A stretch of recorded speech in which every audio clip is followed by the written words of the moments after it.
And then we ended up giving me one pair of glasses for rehearsals, so that camera could always get them. And then we just said, okay, we'll put the other ones on for the actual shot.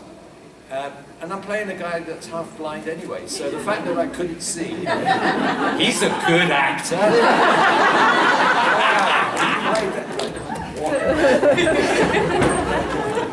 Yeah, so that was fun. And you know, interesting, one final thing. Stephen King executive produced that, and he appeared in it too. And I think, again, a lot of people, it's interesting with Stephen King. His material, as we all know, is amazing. And his books have been turned into the most fantastic movies. But I don't know, with television, often there's so much going on that it hasn't been quite so successful in the transition from television show. Like, it seems like if you can get one idea and turn it into a film, they really work. But some of the more expansive things are kind of difficult to translate. Anyway, that's me. That's my idea. Anyone else? Any other questions? Lady there? Yeah? I was going to ask you, when you play Death, I just see you acting with your eyes and motion through there. Oh. I completely see you as that horseman. And Right. I was wondering, a couple of offshoots on your answers to a couple other questions. Yeah. Do you see him as a true neutral? Good. That's a good question. No, I see him as a cycle of nature, right? And that you know, a lot of people say, "Oh my God, you're playing death. How depressing!" And I go, "Well, no, it's death. You know, death is a cycle, and for death, it means rebirth and life. And again, that's why I was really keen to play the humor, because I figure if he's got a twinkle in his eye, it's not just somebody that's mean, because death isn't a mean force. It's a force of nature, and it's necessary, and it is part of what makes life so amazing and fantastic. You see the humor when you're amazing entrance, and then you flick the leaf off your shoulder. Yeah. It's like, oh, I know how powerful I am. Well, but then again, I got to give credit to the two boys too, because they play it in such a way that they treat me sort of like an old uncle or something. Do you know what I mean? Like they treat it like it's like Uncle Death's come here now. Like and they're kind of cheeky to me in that way, rather than like. So I like that. I like the way that we've built up the relationship, and I think for viewers, I think it's relationships that count, and I think that's why people watch again and again. With that, are you surprised that Dean turned around and used her sight against you? I am, but it was to help his brother. So I kind of get it. I'm pissed off though. And you can tell him that. No, but we'll see. But it made sense, and I think it was more than just a quick fix for the end of a season. I think it was a great idea, and we'll see where it goes from here. Sir? Yeah? In Todd and the Book of Pure Evil. Yeah. Oh my, well, you're coming up with a bunch of stuff that I've done. I didn't think people saw. Yeah? Todd and the Book of Pure Evil. This is a series. It's a broader show, and is it fun as an actor to have that license to sort of just ham it up as much as you want? You said it right there, to ham it up. Todd and the Book of Pure Evil, like the name suggests, it's kind of like a comic book. And what's great about it, it's got these whole horror sequences, but they're old school horror sequences, like pre-CGI, so that they're like really bad, like 50s movie, and they relish how bad and jerky they are. But they are sort of spooky too, and it's kind of campy. And I play this a hooded leader, and all you'd see is my mouth. And I speak like this, and I'm really angry all the time, and I get wheeled around in a wheelchair, so like a really bad James Bond villain. And it's a lot of fun, because everybody's kind of having fun on the show. It's like you say, it's licensed to. And I think that's critical for an actor like me, is to understand what the tone of the show is. Right, and my skill is as much as, like, it's not even about finding a character, it's finding what the tone of the show is and making it work in there. Sometimes you have to go against the tone of the show to introduce like a new element, or sometimes you just go along with it, you know. And I think of myself, and what I do in stuff is I'm like a primary color in a painting. Like I'm not the whole story, but I go in as a color, and I go, oh, there's a bit of color there, and it makes everything else look slightly different, or offsets it in a particular way. Sir? What did you think about the character you played in Heartland? In Heartland? Oh, well, I have a funny story about that.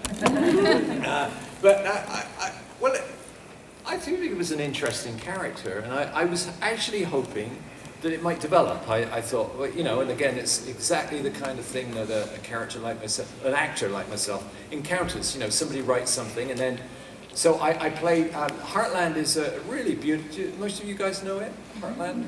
Yeah, it's a beautiful show, shot in Alberta. And horses is the main focus of it, of the show.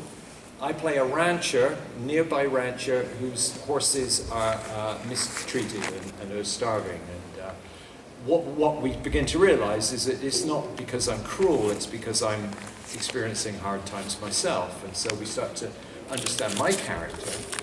And then a second episode was written with my character where they introduced my sister.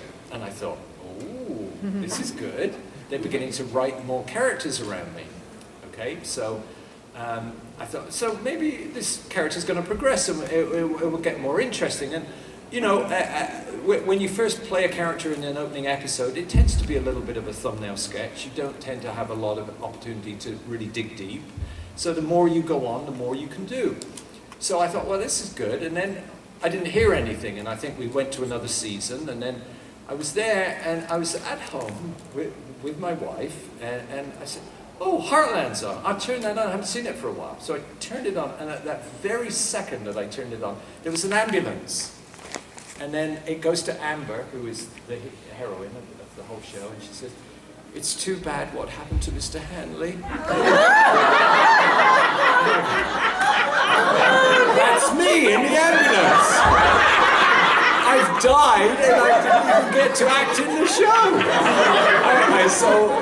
So that was a strange kind of ending to it. I thought, oh, here, you know, I'm going to have a new show and I'm going to be in so it can happen. It's a cruel world. Nobody ever told me or anything. Some writer somewhere decided, no, we get rid of him. And actually what happened with my character is that one of the main characters bought my ranch, and it becomes part of the whole show, the Hanley Ranch. So Hanley's not there anymore. He's dead.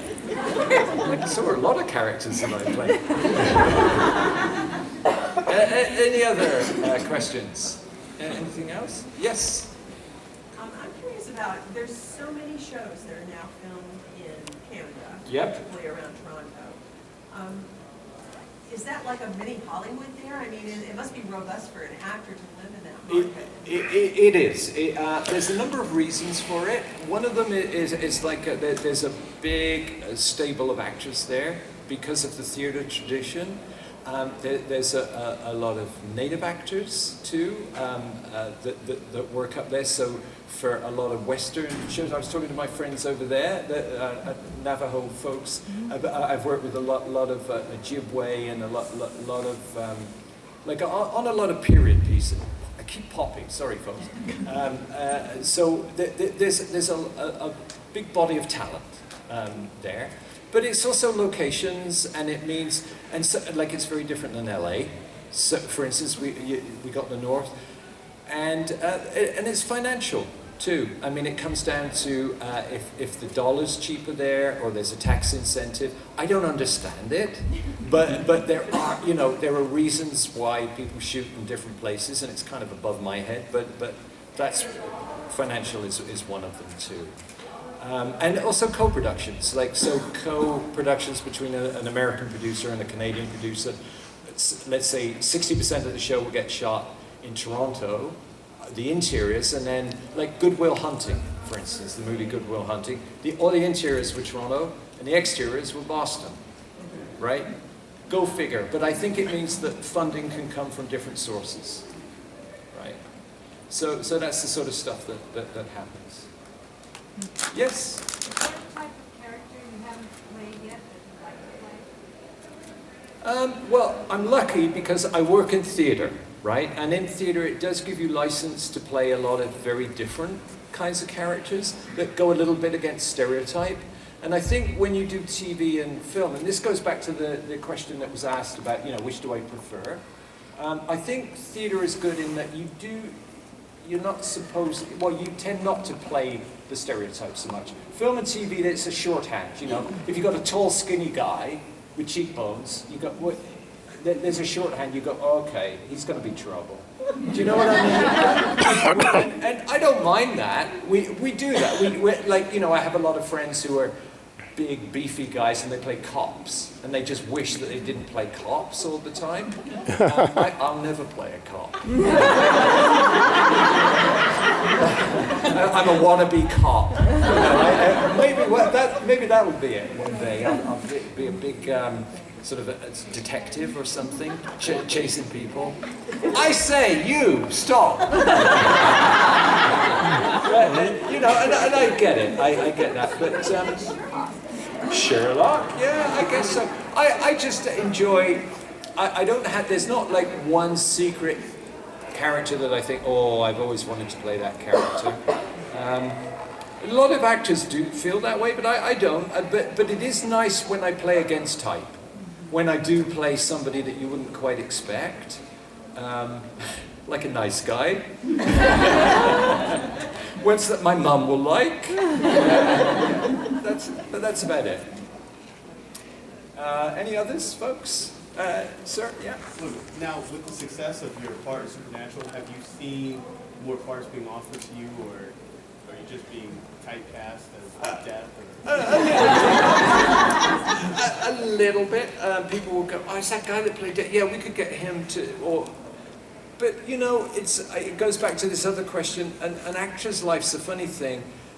I won't get offered that job, but maybe I'd be considered for a job. Do you know what? So there's still the whole thing that I have to go through. I have to audition for it, or it's certainly given me a lot more exposure, and people have seen me as this kind of a character more, because you know, Supernatural reaches a lot of people.